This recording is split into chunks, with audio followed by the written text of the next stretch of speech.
Muy buenas noches a todos los presentes. Tengo el honor de abrir esta conferencia donde el doctor y profesor Najayen Reyes nos va a estar hablando sobre el pretorianismo en la época del electronismo.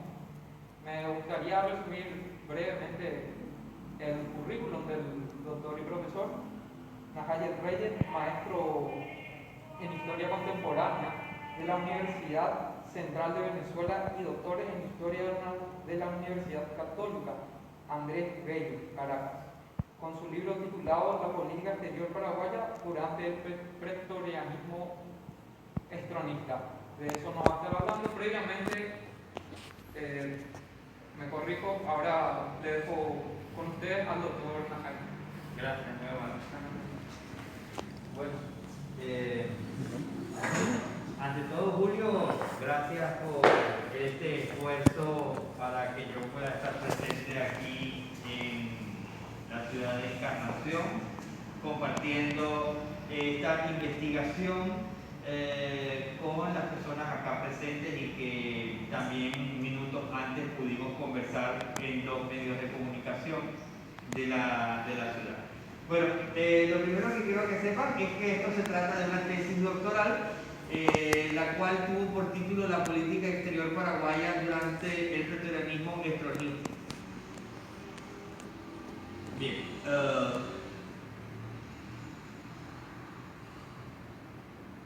esta es una cita que yo coloqué a manera de epígrafe en mi trabajo y fue tomado de Paul Lewis. Paul Lewis es un politólogo estadounidense que antes que yo también analizó el periodo en cuestión, y él dice lo siguiente: la dictadura del general Alfredo Stroessner sigue una larga tradición de autoritarismo en el Paraguay. Desde su fundación como colonia española a principios del siglo XVI y durante más de 160 años como república independiente, Paraguay nunca ha conocido un gobierno democrático. Las elecciones libres, la contienda honrada entre partidos y las instituciones representativas no forman parte de la experiencia del país. Por el contrario, la historia del Paraguay es una historia en secuencia ininterrumpida de dictaduras. Las negritas son mías. Bien, esta investigación está estructurada en tres bloques. El primero de ellos es la antesala, es decir, el génesis del pretorianismo estronista. En el capítulo número 2 tenemos la política exterior paraguaya en el marco del pretorianismo estronista, desde sus inicios hasta su consolidación. Luego tenemos la configuración del nuevo orden de la política exterior paraguaya bajo el pretorianismo estronista, desde su consolidación hasta el colapso. Y finalmente, a manera de conclusiones, una pregunta que es: ¿Alfredo Stroessner un militar gorila o maestro de la diplomacia? Bien, la contextualización, debemos entender el marco en el cual tiene inicio este periodo de gobierno. Entonces, yo lo desdoblo obviamente en el plano internacional y en el plano local o en el plano nacional. En el plano internacional, los sucesivos gobiernos constitucionales, yo creo que es la manera más adecuada de referirnos, de Alfredo Stroessner van a tener lugar en lo que se conoce en la historia fría como la Guerra Fría. Y desde el punto de vista interno va a corresponder como la última expresión de un gobierno autoritario en la República del Paraguay. Esos son los dos planos donde nos vamos a mover.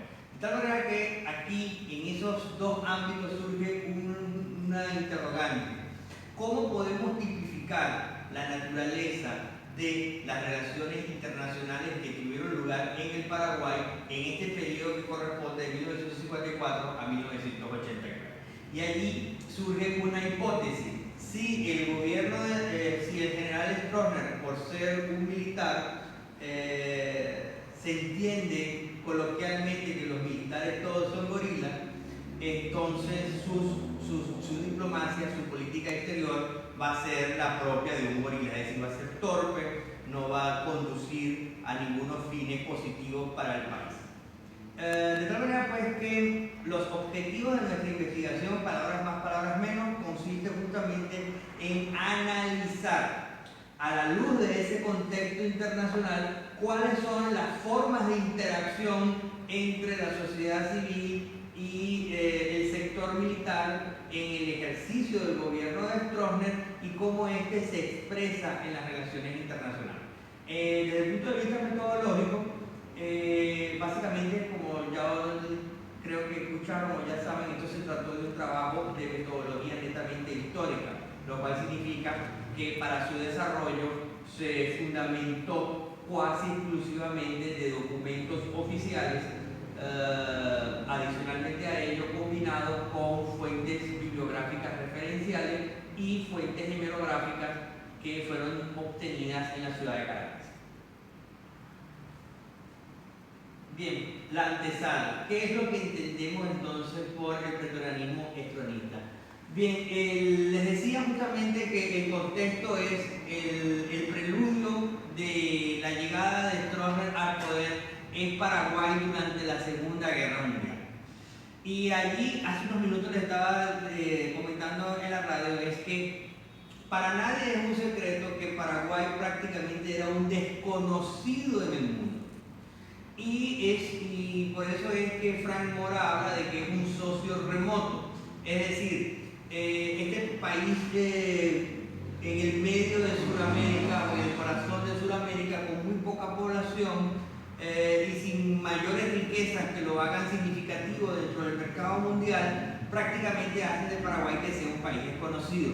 Ahora, ¿qué es lo que hace que se cambie la ecuación? Es justamente en la Segunda Guerra Mundial. Debemos tener presente que antes de la presidencia de Franklin Delano Roosevelt existía la política del presidente Taft. El presidente Taft es conocida como la política del garrote. ¿En qué consistía la política del garrote? Bueno, aquel país hispanoamericano o iberoamericano que se portaba mal, entonces Estados Unidos, como era la hermana mayor, lo castigaba. Ejemplos de esos castigos fueron las recurrentes invasiones de Estados Unidos en el Caribe, como por ejemplo la invasión de Estados Unidos a Cuba, y posteriormente la imposición de la enmienda Platt a la Constitución de Cuba, por ejemplo, o la invasión y ocupación de Estados Unidos en Haití. Es decir, todo esto es lo que da el contexto entonces de que teníamos una hermana mayor, que es la potencia de los Estados Unidos, ejerciendo su dominio sobre los pequeños países de la región. Sin embargo, en el caso de Paraguay jamás ocurrió esto. Y no ocurre esto primero porque estaba lejos del ámbito de acción estadounidense, segundo porque Paraguay no formaba parte dentro de los ejes de intereses de Washington. Y ahora la gran pregunta es ¿por qué Paraguay es asumida como un atractivo, como un país que le resulta importante? Y solo podemos entender ese cambio en el contexto de la Segunda Guerra Mundial. Y es justamente el presidente Franklin Delano Roosevelt, en el contexto de la Segunda Guerra Mundial para con los países de América Latina, él emprende lo que se llama la diplomacia del dólar. Sale la política del garrote y entra la diplomacia del dólar. Y en esa diplomacia del dólar hay un dato significativo, y es que Paraguay es el primer país de todo el mundo en que se funda el partido nazi fuera de Alemania y de Austria. Y este es un dato que enciende las alarmas rápidamente en el Departamento de Estado en Washington, porque significaría, palabras más, palabras menos, un espacio para la penetración de los nazis en plena América, lo cual era inaceptable geopolíticamente hablando. Y es allí entonces cuando Washington comienza a mirar a Asunción en el gobierno del presidente Estigarribia y se firma el primer e histórico acuerdo de cooperación comercial entre ambos países, que lo suscribió Estigarribia y el embajador de Estados Unidos, Cordell Hull, y en el cual entonces recibe Paraguay por primera vez nada más y nada menos que 3,5 millones de dólares para obras de infraestructura. Y esto es lo que sella entonces de aquí en adelante en que Paraguay esté bajo el manto de protección de Washington en cuanto a lo que se refiere a política exterior. Y esto por supuesto se va a mantener durante todo el gobierno de Stroessner. Es decir, pasamos de Estigarribia a Higinio Morínigo, posteriormente los otros gobiernos que le suceden, como Natalicio González, Federico Chávez, todos ellos ya realizan su diplomacia con este marco de relaciones con Estados Unidos. De tal manera pues que la manera de relación del Paraguay dentro del gran reparto global va a ser entonces un país alineado a la política exterior de Washington. Y justamente les decía yo que en el caso de Stroessner es la Guerra Fría. La Guerra Fría es un periodo de tiempo que va desde 1947 hasta 1989. También se habla como la paz belicosa.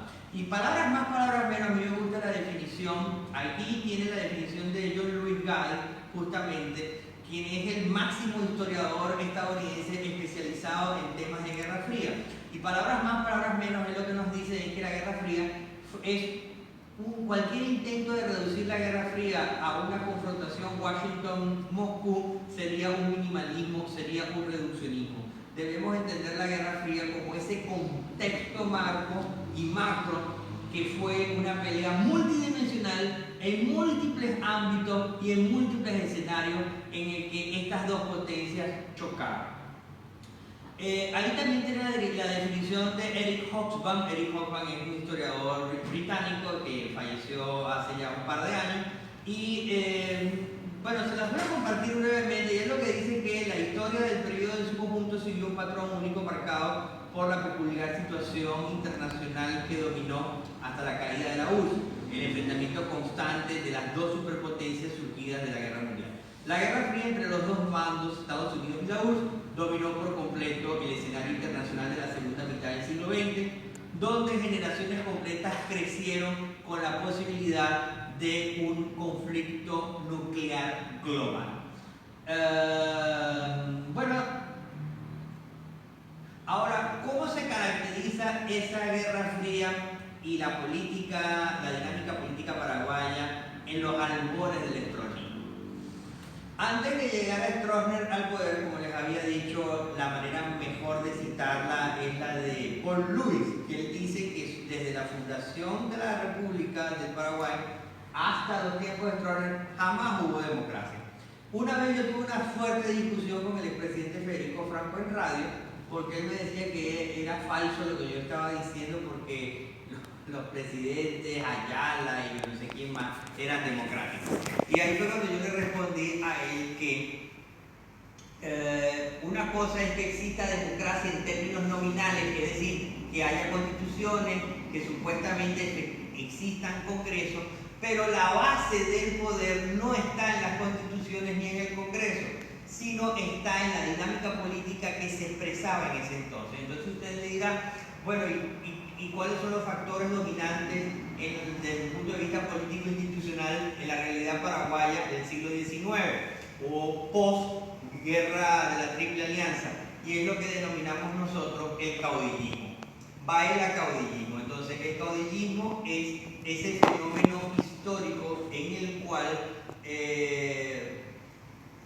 la lisa política es eclipsada por el caudillo. Entiéndase el caudillo como ese jefe guerrero personalista que emplea una banda armada como factor básico del poder.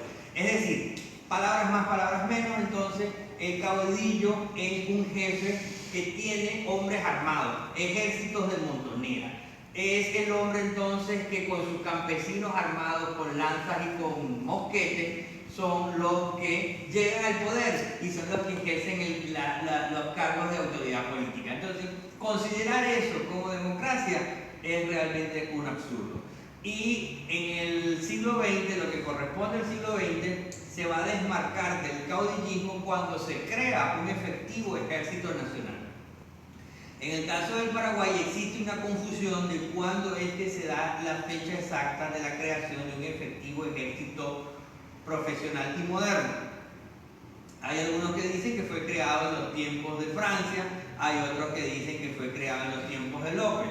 Pero no podemos decir que fue creado por los tiempos de López porque el ejército de López fue absolutamente aniquilado. Entonces, pensar que hay un ejército profesional existente y permanente desde los tiempos de López no es cierto. Entonces, tenemos que trasladarnos al siglo XX, en el primer tercio del siglo XX, donde se hace ese esfuerzo por crear un ejército profesional. Cuando se crea ese ejército profesional, justamente quienes van a ejercer el control político del Paraguay no son los civiles mayoritariamente, van a ser los hombres de uniforme. Y por ello es que yo considero que en Paraguay lo que tenemos desde el primer tercio del siglo XX hasta Stroessner es pretorianismo. Entiéndase el pretorianismo en términos de Ernst Permuter como una palabra que permite indicar la abusiva, indebida injerencia política de las Fuerzas Armadas en la gerencia política de la sociedad. En crudo, cuando un militar ejerce funciones políticas de gobierno, es pretorianismo. Cuando un militar se dedica única y exclusivamente a las tareas de defensa y del sector castrense, es un militar profesional en términos del Samuel P. Huntington. Bien, aclarado eso, entonces nos remontamos, les expliqué ya todo lo del Paraguay postcolonial, el Paraguay en los tiempos de la Guerra Fría y el Paraguay, perdón, de la Triple Alianza y de la Guerra del Chaco. Ahora, ¿cuáles son los tipos de pretorianismo? No hay un único tipo de pretorianismo, hay varios tipos de pretorianismo. Entonces, según Erich Norlinger, vamos a tener pretorianismos tradicionales. ¿Cuál es el pretorianismo tradicional? El caudillismo, cuando el militar y el civil son una misma persona. Luego tenemos lo que llama él el modelo de penetración. Y el modelo de penetración es cuando la Fuerza Armada ha sido penetrada por alguna ideología político-partidista. Por ejemplo, las Fuerzas Armadas de Cuba, las Fuerzas Armadas de China, las Fuerzas Armadas de Corea del Norte o las mismas Fuerzas Armadas de Venezuela son un ejemplo de pretorianismo de penetración. ¿Por qué? Porque las Fuerzas Armadas se deben primero a la revolución, al Partido Comunista, antes que a la Constitución. En el caso de Stroessner también es muy importante que el Paraguay constituye un modelo de pretorianismo de penetración, y yo lo explico en mi libro. ¿Por qué? Porque desde los mismos tiempos de Higinio Morínigo se estableció el trípode partido político, Fuerzas Armadas y Gobierno. Es decir, y ese partido político era el Partido Colorado. Entonces, la ideología del Partido Colorado penetró dentro de la institución militar, hace que sean pretorianos y desde el punto de vista de Norlinger del modelo de penetración. Usted me dirá, bueno, ¿cuáles son los ejemplos de pretorianismos profesionales? Modelos de pretorianismos profesionales los tenemos en Estados Unidos, es decir, una Fuerza Armada donde no hay participación de la política dentro de la organización militar. También pueden darse algunos casos, por ejemplo, en Brasil o en Chile. Hay otro tipo de pretorianismo en términos de Samuel P. Huntington, y él habla de que hay tres tipos de pretorianismo. Vamos a tener pretorianismo oligárquico en aquellas sociedades que son agropecuarias y rurales, y generalmente estos pretorianismos duran alrededor de décadas en el ejercicio del poder. Luego tenemos pretorianismos radicales que duran una década o un poquito más de una década, y significa que la clase media participa en la política. Y por último, lo que llama el pretorianismo de masa, que son aquellos tipos de pretorianismo en los cuales activamente hay participación de las masas en la política, pero obviamente, como toda situación de pretorianismo, la base del control político está en las Fuerzas Armadas y no en la población. Y hay otro tipo de pretorianismo que es el que habla Amos Permuter, que él habla de pretorianismos gobernantes, pretorianismos potenciales, latentes o larvales. El pretorianismo gobernante es cuando las Fuerzas Armadas ejercen directamente la gerencia política de la sociedad o el gobierno, y los pretorianismos latentes o larvales es cuando ejercen subterráneamente la presión para controlar o conducir hacia un o determinado giro político. Ejemplos de pretorianismos potenciales lo podemos ver en la Argentina post Programa de Liberación Nacional, o inclusive pudiera pensarse también de unos pretorianismos latentes o larvales en Venezuela en el periodo democrático, porque ciertamente, aunque no participaban en política, las Fuerzas Armadas ejercían una importante presión. Bien, volviendo entonces al caso de la política exterior paraguaya, ¿cómo la denominamos? ¿Qué es lo que encontramos entonces en el panorama político paraguayo? Yo coloco ahí la palabra la paz prolongada, porque esa es una de las frases constantes de los discursos de Stroessner y que ciertamente constituye una gran verdad, porque antes de Stroessner lo que vamos a tener es una situación de ingobernabilidad o de crisis de gobernabilidad constante. Y Stroessner de alguna manera suprime esta situación de inestabilidad e implementa lo que él denominaba entonces una paz prolongada. Entonces, del pretorianismo de Higinio Morenigo al pretorianismo de Stroessner. Entonces, Higinio Morenigo establece esta ecuación: partido político, gobierno y fuerzas armadas, y esto se mantiene nuevamente con Natalicio González y con Federico Chávez. Y hay un dato muy importante: el único país para esta época que en su constitución no establece el carácter apolítico y no deliberante de las Fuerzas Armadas es Paraguay. Es decir, la Constitución de 1940, al contrario de la mayoría de las constituciones, por ejemplo, de Venezuela, de Colombia y de Ecuador, estos países establecen constitucionalmente que las Fuerzas Armadas tienen un carácter no deliberante y que son apolíticas. En el caso del Paraguay eso no quedó establecido. De tal manera pues que con ello significa que se le daba rango constitucional a la participación de los militares en política, ergo pretorianismo. Y bueno, ahí tenemos una de las letanías, entonces, la que yo digo yo, letanías que decía el presidente Stroessner en la mayoría de sus discursos, y era gobierno, Fuerzas Armadas y Asociación Nacional Republicana. Esto simplemente es una reafirmación retórica o discursiva de lo que ya yo he venido describiendo anteriormente. Es decir, el propio presidente en sus discursos nos deja en evidencia que era un gobierno pretoriano.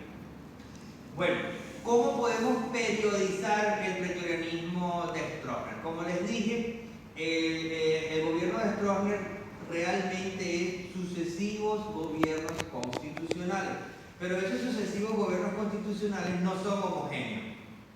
Dentro de esos 35 años hay matices, hay elementos que permiten diferenciarlo a lo interno de él. Entonces, como ustedes saben, en historia, quienes hacemos las periodizaciones somos los historiadores, y todas las periodizaciones de todos los historiadores son arbitrarias. Es decir, van a responder al criterio del historiador. En ese sentido, quiero decir que hay otros autores que también han periodizado a Stroessner, solo que ellos lo han hecho siguiendo sus criterios. Uno de ellos es Jorge Lara Castro, el otro es Nixon, pero yo tengo, con ello quiero decirles que sus periodizaciones también son válidas, pero yo les presento la mía. La mía es la siguiente: tenemos génesis del estronismo, que es en agosto del 54, luego del 54 al 59, lo que yo denomino la fase de la preconsolidación. ¿Por qué yo digo la fase de la preconsolidación? Porque aquí es el primer quinquenio de Stroessner y todavía no encontramos un Stroessner sólidamente asentado en el Muro Bichalón.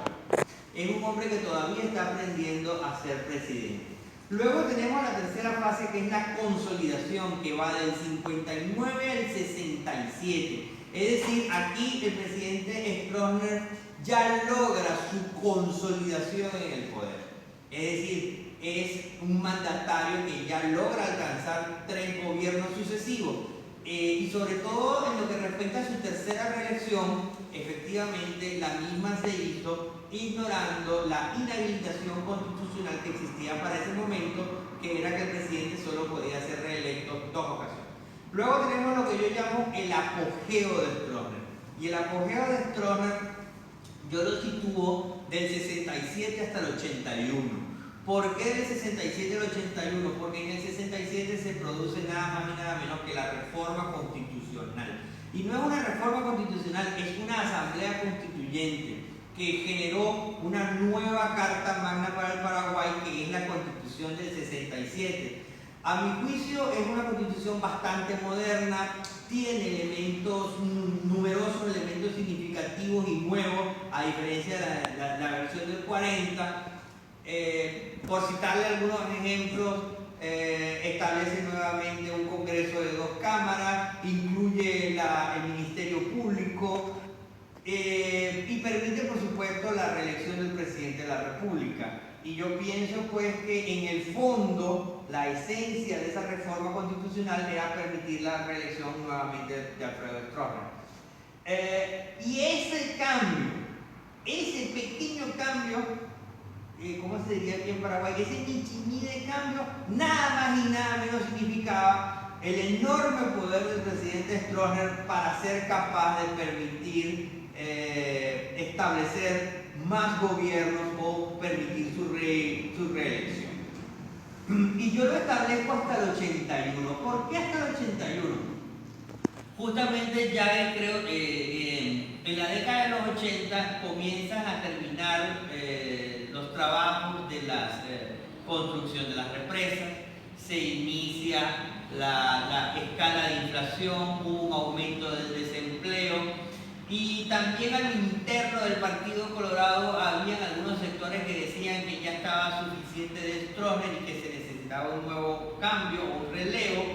Y coincide también en la década del 81 con esa campaña del presidente Jimmy Carter, que fue a finales de la década de los 70, con la campaña de los derechos humanos. Entonces, estamos empezando a ver que ya desde Washington le están diciendo a Stroessner marcar distancia. Al mismo tiempo, a lo interno teníamos una situación de conflictividad social y comienza a resquebrajarse ese poder supremo que tenía Stroessner. Sin embargo, entonces es lo que permite dar inicio a lo que denomino yo la decadencia. La decadencia va de 1981 a 1988. Es decir, digamos, la debilidad de Stroessner no ocurre tan rápido como generalmente vemos ahora con los presidentes hoy por hoy. Por ejemplo, para los jóvenes que están acá, el presidente Duque llegó más o menos con un 50%, 55% de apoyo popular y en menos de un año ya apenas tenía 40%. Es decir, se desgastan muy rápido los gobiernos, enfrentan situaciones de debilidad muy rápido. Y en el caso de Stroessner, sin embargo, vemos que es un proceso muy lento. Y las explicaciones de por qué es muy lento, bueno, es por las características de las sociedades de los 80. No había WhatsApp, no había Twitter, no había Facebook, no había todo ese tipo de mecanismos de comunicación. Y eso en parte explica la lentitud de la decadencia de Stroessner. Y finalmente tenemos el colapso, 1989, cuando la cúpula militar le da un golpe de estado a Stroessner y lo desaloja del Burubichat. Bueno, vamos al hardcore de nuestra presentación o de nuestra investigación, que es la dinámica de las relaciones internacionales. Entonces, yo segmento la diplomacia paraguaya en los tiempos de Stroessner en 2 etapas o 2 bloques. Un primer bloque que es del 54 al 59, que es el que yo denomino la diplomacia regional, y a su vez la subdivido en la fase sur-sur más Estados Unidos, y ese 54-56. Básicamente aquí vemos a un Stroessner que se relaciona con Brasil, con Argentina, con Uruguay, con Bolivia, más Estados Unidos. Hasta ahí llegan los esfuerzos diplomáticos de Stroessner. Luego la fase panamericana intensiva que inicia es con la participación, la primera participación de Stroessner en la cumbre panamericana que tuvo lugar en Panamá, y ahí fue donde conoció a el presidente Marcos Evangelista Pérez Jiménez y estrecha una relación también con Anastasio Somoza, y de ahí se hicieron muy amigos. Y eso es lo que explica más tarde por qué Somoza termina en Asunción y no en otro país. Luego tenemos el segundo bloque, que es el bloque 59-89, que es el más largo, 30 años. Bueno, y es lo que yo denomino la diplomacia de los business globales. A su vez, entonces, tenemos una fase mundializada intensiva del 59 al 82 y la última fase que es 82-89. La fase 59-82 es la más interesante, es la más rica, porque es la que encontramos más de 20 visitas oficiales de Estado. Una cosa son visitas oficiales de Estado y otras son visitas oficiales de gobierno.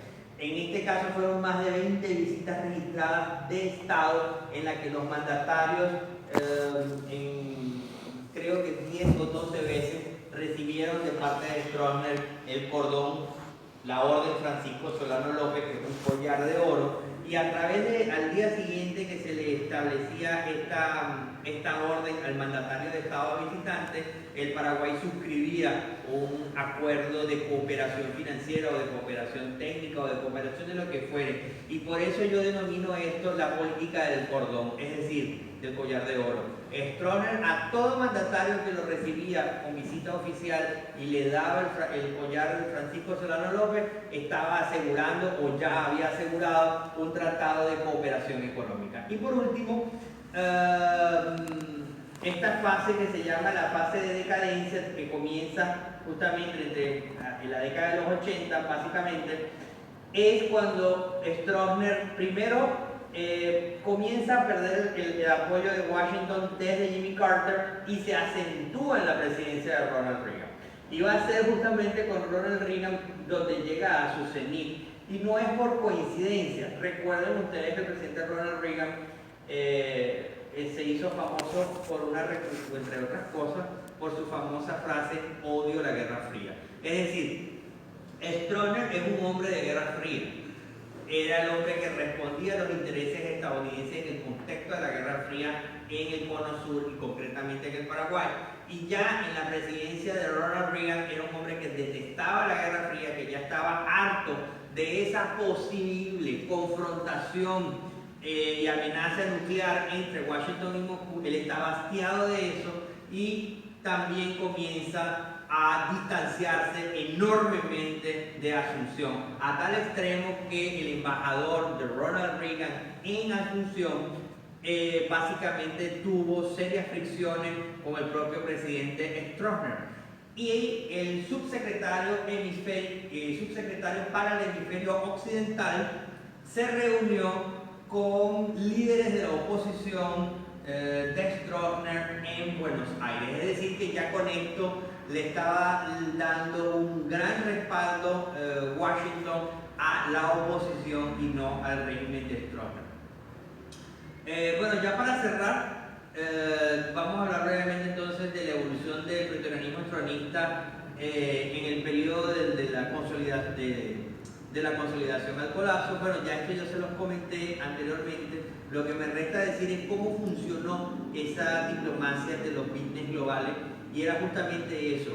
Vamos a ver entonces que Stroessner pasa de unas relaciones diplomáticas con los países vecinos a establecer con países fuera de la región. Primero de ello apunta a Europa. Adicionalmente ello se extiende a Asia, y eso nos explica por qué Paraguay tiene relaciones con Taiwán y no con China continental. Establece relaciones diplomáticas con Sudáfrica, establece relaciones diplomáticas con Israel. Hay acuerdos de cooperación entre Japón y Paraguay, de tal manera pues que todo esto es lo que encontramos nosotros en el periodo del pretorianismo de los business globales. Y bueno, llegamos así a las conclusiones, ¿no? La gran pregunta ¿es Alfredo Stroessner un militar gorila o un maestro de la diplomacia? Y bueno, yo les concluí el trabajo diciendo que la primera característica que encontramos es que él rompe la tradicional naturaleza de mediterraneidad de las relaciones diplomáticas del Paraguay. Es decir, hasta antes de Stroessner, Paraguay solo tenía vínculos, era con los vecinos. Y en cambio Stroessner es el hombre que rompe esa tradicional concepción de relacionamiento paraguayo. Primero porque crea las líneas aéreas del Paraguay. Establece el vuelo Panam desde Nueva York a Asunción, haciendo escala por coincidencia de la vida en Caracas.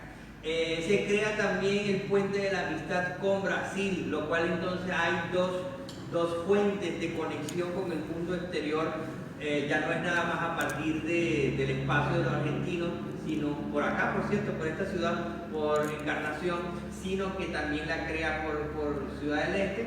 Y ahí tenemos un par de fotografías de las visitas oficiales internacionales, visitas de Estado, el duque de Edimburgo, el príncipe Felipe, quien recientemente falleció, y la histórica visita también de Charles de Gaulle al Paraguay.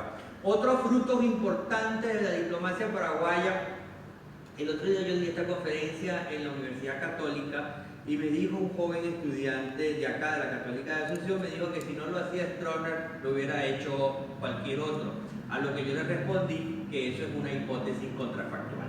Es decir, si no pasó, no podemos dar fe de ello. Y nosotros en historia solo hablamos de lo que ocurrió o de lo que está establecido en el documento. Entonces lo que ocurrió, gústele quien le guste y disgústele quien le disguste, es que en la gestión diplomática del presidente Stroessner fue posible la construcción de estas dos represas en unos términos de cooperación 50-50.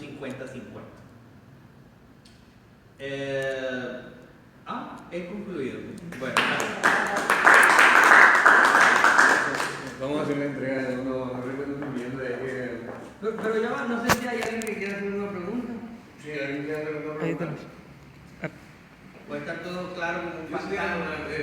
pero es más en relación a Bernardino Caballero, que fue remanente del ejército de la guerra de la Triple Alianza que fundó. Sí, diga usted. Allá. ¿Por qué eligió Paraguay y Estados Unidos? Bueno, esa ya la contesté en la radio, pero bueno. Yo, para que entiendas el por qué llegué, fue totalmente fortuito. Yo me especializaba en estudios de autoritarismo de Sudamérica, por eso que mi tesis de maestría fue Brasil y por eso mi tesis de doctorado era nuevamente Brasil. En una vacación vine yo acá en el 2010 y me puse con mi amigo paraguayo a limpiar su biblioteca y ahí descubrí que él tenía unos libros rojos, ¿verdad? Y seguimos limpiando y yo de verdad fui muy curioso, abrí los libros y vi que eran los discursos de Stroessner. Cuando descubrí que eran los discursos de Stroessner originales y oficiales, traté de agrupar toda su colección. Afortunadamente mi amigo tenía todos los tomos, creo que son 5 tomos, y los tomé y de ahí extraje todos los discursos oficiales presentados en memoria y cuenta ante el Congreso Nacional, los que hablaran de materia de relaciones internacionales. Y por eso, cuando fui a Caracas, le dije a mi tutor que ya no iba a hacer mi trabajo sobre Vargas, sino que lo quería hacer sobre Paraguay. Y cuando él me respondió que yo iba a ser el primer venezolano en hacer una tesis doctoral sobre Paraguay, ahí me casé con el tema. Yo en relación a dijiste que no se puede hablar de un ejército previo, si bien no, el fundador del Partido Colorado es Bernardino Caballero, que era general de ese ejército que dejó de existir. Y ahí tipo, ¿cómo vendría a ser? Porque no es que entró el partido, no es que se entró desde el lado, sino que directamente se fundó con un ex militar. Bueno, es que justamente como ejército, como estructura, ¿qué fue lo que quedó? El Partido Colorado.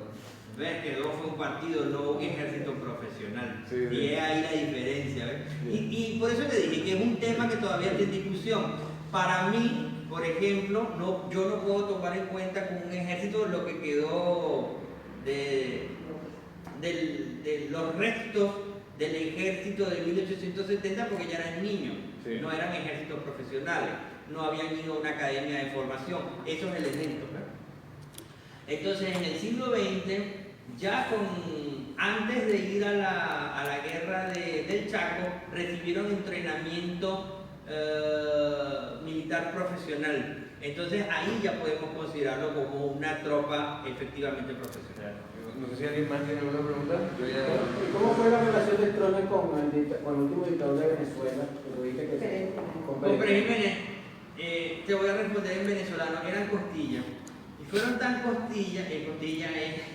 eran socios, ¿no? Fueron muy amigos a tal extremo que Pérez Jiménez tuvo un proyecto que era hacer un banco, así como está el FMI, Fondo Monetario Internacional. Pérez Jiménez dijo, no, vamos a hacer un Fondo Monetario Suramericano. Esa idea fue de Pérez Jiménez, no de Chávez. Y el segundo presidente en secundar a Pérez Jiménez fue Stroessner. Eran grandes amigos. De hecho, uno de los que recibió el collar Francisco Solano López fue Pérez Jiménez. Pérez Jiménez, en muestra de agradecimiento, vino a Asunción y hizo una visita de Estado a Asunción. Y ese vuelo de Panam, que era Nueva York, Caracas, Asunción, casualmente fue con escala en Caracas. No me queda claro por qué fue Caracas y no otro país. Pero eso da muestra de que era muy estrecha la relación entre Stroessner con Pérez Jiménez. No sé si que... Los vuelos hacían estar en Caracas era para el combustible que era más económico en todo el país. Coño, Probablemente, ¿verdad? Probablemente, no, seguramente. Quiero agregar acá uno igual por parte del gremio, de que yo soy. Hay que poner la foto. Ayúdame ahí, cámara. Y acá también otro, después el presidente hablar del club. Antes del presidente. Ya, es de la sociedad de escritores. Porque espérate ahí. En horizontal.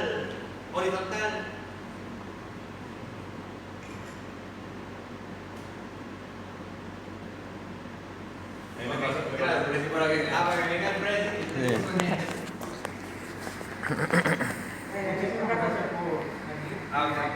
Pero espérate, chamo, cálmate.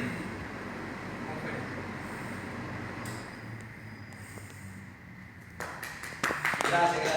Bueno, gracias.